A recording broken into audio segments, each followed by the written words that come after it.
Manever I say ma PENDREAM TV. PENDREAM TV there, o see them yopo.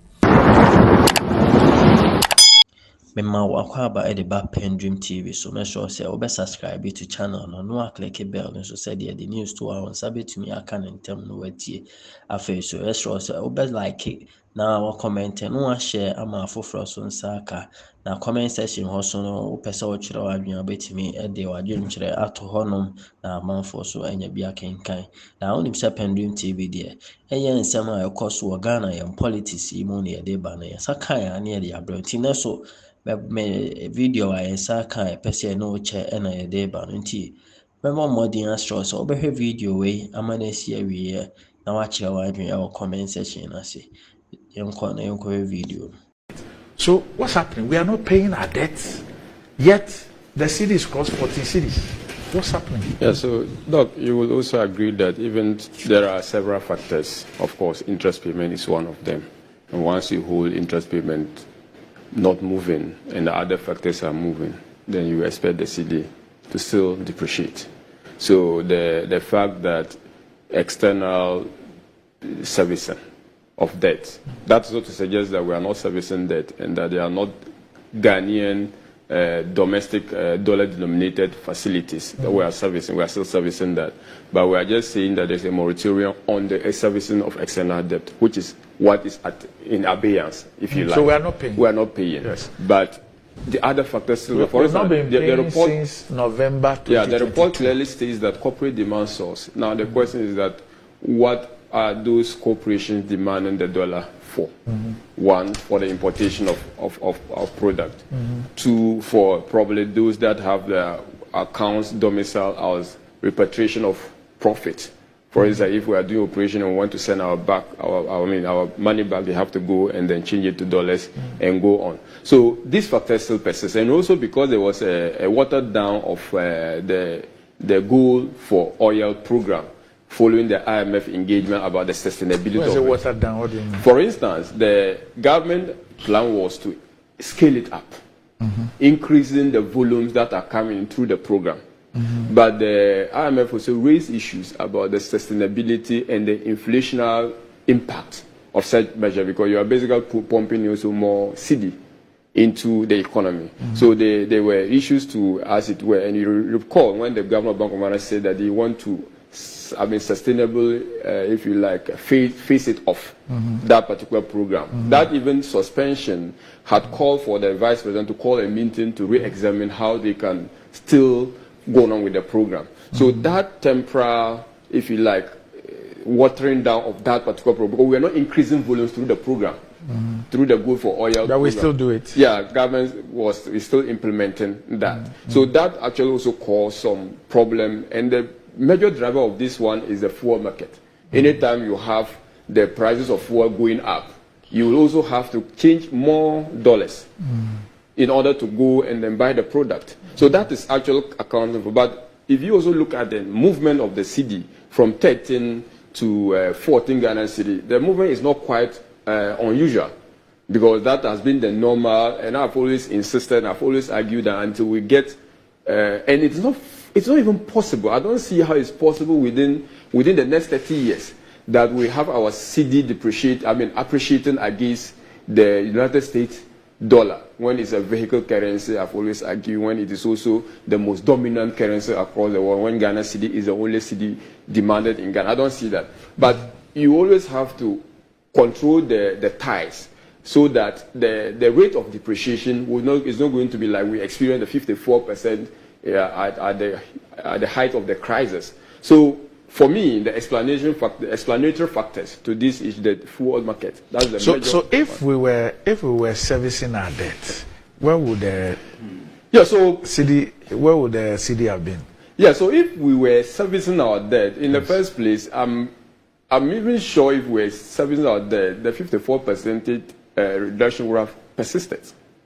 You get what I'm trying to say? Because that was the heat of the crisis, and that also made us to, for instance, put on hold. They have been debt stand still.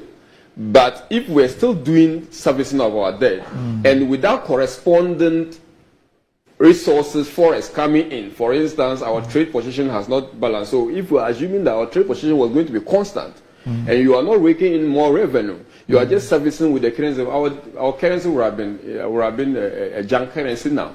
But we are just based on the assumption that nothing was going to be done by way of foreign exchange coming in, assuming that we'll not get any, receipt from our fuel and from our gold. But no, we are still getting the receipts.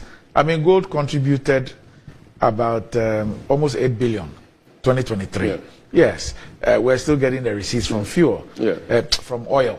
We're still getting them we still anyway. get them. But I'm saying that we are assuming that what we are getting would have been the same, okay, whilst we are servicing debts. Yes. Okay, but my argument is that, yes, if that was the case, then we would have found our city in a very dire situation. Because, mind you, the city is also stabilizing, because whenever you have our money coming to our reserves, for instance, the IMF fund, when it comes, it shows up our foreign exchange position. For 1 week. For a relatively some time. Yeah, for a week. Yeah, relatively some time. And because this issue of depreciation of currency is much more driven by expectations than the actual demand.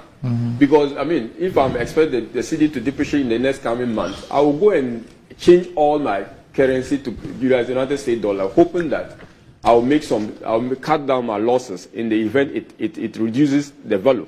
So that, I think that the debt standstill is helping, and from a purely technical point of view, I feel like, but for that program, we would have been in a very difficult situation with our currency. That admission has to be made, and that admission is also born out of the fact that, but for that, we wouldn't have gone for the debt standstill. Are we clueless about this? Are we clueless? Because it appears like, first of all, the issue of the DDEP was inevitable. We were bankrupt. We couldn't pay our bills. And so the only option left, in fact, government said that was even not an option. If we want, I just don't want us to go back into those things. So it meant that every single strategy that we have spoken about and we had deployed failed. And therefore, we had no option than to go and take this. Now, irrespective of this, we have crossed 14. We've crossed 14. Don't forget that whilst it might have helped us not to get to 20, there are also repercussions with the fact that we have that. I don't know if calling it a standoff is a correct expression with our external partners. Yeah, it's a yes, standoff.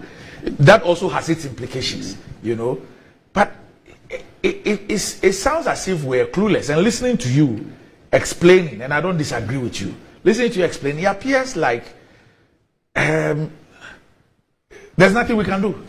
No, there is something we can do, but what we can do are sometimes not immediate. And once you have an immediate crisis, you may have to look at remedial measures to use to actually stabilize a patient. When you are rushed to the emergency, you have to be stabilized before they can probably try to administer a medicine that can cure your sickness. So there are things we can do, and we all agree that those things, until they are done, until we increase the real sector. So why haven't we done that? We are doing that, but it didn't take one nation, a day, a year, 2 years to do those things. It's just that for me, I feel like we are not consistent with our measures as a country, not just the government, but as a country, we are not consistent with our measures. And we don't have a consistent policy direction. For instance, 1D1F is a policy. Have we been able to make sure in the unlikely event there's a policy change, such a policy is going to continue? Okay, these are the things that will help us build on foundation upon foundation to get the structure right. But once we don't do that, we must first be convinced that the 1D, 1F policy is not a slogan, but is indeed a policy which is rooted on firm grounds and which has clear objectives, and that those objectives are being met. So I have asked this question 1 million times here, that if it is about import substitution, what is the result as we speak? If it is about job creation, what is the result? So you bring in policies, there's an objective behind introducing a policy. As we speak today, nobody is speaking to the real issues. Yeah, I agree with the fact that as a policy, maybe there must be consistent assessment and routine update of the people of Ghana on the impact of such policy. That will get us all the necessary buy-in from every Ghanaian. But where I see it from even a casual look, going to the United States and finding the products of our 1D, 1F on the shelves in the United States market, I feel like there is some exploitation. And I also, if I juxtapose this with the fact that at a point you have consistent trade surpluses, or what do you call it, balances, current account, but I mean positives, you can also reasonably attribute some of these things to that. But it's not the only factor. Today I don't want to engage in an intellectual or whatever. I have a terrible headache. But you see, you know, I always speak about form over substance. Yeah. Even without 1D, 1F, you could find Ghanaian products everywhere. Yes. My issue is that if we even speak about trade surplus, if you drill down the data, you find out that it's on the back of oil and gold. You would see that. So you can clearly tell the contribution. If even they say industry, you can drill down to the subsectors in the industry and find out whether indeed it is 1D, 1F. So, for example, if it's import substitution, what has been the contribution? If it is even food inflation, even if for internal consumption, food inflation, how has it contributed? If it is about jobs, how has it contributed? Do you understand what I'm saying? Yeah, I mean, so that's where I perfectly agree with you. But I'm saying that, you see, we can go to the numbers and discuss. And once you have a chunk percentage of your foreign surpluses attributed to gold, that may diminish the role, say, exportation of fruit juice would have played. But take away the fruit juice component, you realize that maybe it will have reduced by 0.1%. So do you know how I want to look at it? I don't even want to look at the consolidated figure. If, for example, and I've used this example many times, if we were importing, let's say, 50 tons, or let's say 50,000 liters of fruit juice every year, I don't want to use values for now. Yeah. Because pricing can happen. So if we're doing, like, say, 50,000 or 500,000 liters a year, and then as a result of 1D, 1F, it has reduced to, let's say, 40,000. Then you can say that maybe in the 5 years or the 6 years, this is what has happened, and therefore there's a need to even ramp up. So we are demonstrating that we have the capacity, we can ramp up and thereby save ourselves X amount of money. You see? But that's not what is happening. The fact that there is some juice which is being sold somewhere and it's as a result of 1D, 1F, or there is some juice that we saw at the Lidl, which is as a result of a 1D, 1F, is not a basis to say that. Somebody's wrong with. Do you understand what I'm saying? No, I think that it is not sufficient basis to say that 1D, 1F is a success. But we cannot say it is not one of the bases of saying that the program may be successful or may have some successes. Because we need to be candid with the issues here. We have sufficiency of that particular metric. It's not, I agree with you, it's not. But to say that it is not necessarily a measure is also problematic. You talk about jobs. The Minister for Trade comes to tell us that over 160,000 jobs were created consequent to that. People will raise, is it really true? Where are those people? Those questions will be asked. But for me, it's not in those details. In those details, we'll have some settled view on whether we should make it a national policy or not. But I think that there are some few successes chalked that we must look at and see whether or not we can build on that. I agree that once the issue becomes political question, it's difficult for my brother or any person in the NDC to then admit that this policy is helping. But if we delink the politics from it and we try to look at it from that particular analytical perspective, try to assess this impact measurable, then people can say, okay, it has reduced importation by 1%. If we scale it, in the subsequent, maybe to reduce it by 5%. And once we have that consistent policy, we can stem this issue about inflation. So it is not just this measure. All measures about government, they mention of Atuabo all the time. And last time when I commended the Mama about this liberation essay, it became news. But when you have a power plant set up to address power situation, that is at the heart of your economy. That is at the heart of the productive sector of your economy. That in itself is a foundation which you use to have a stable currency.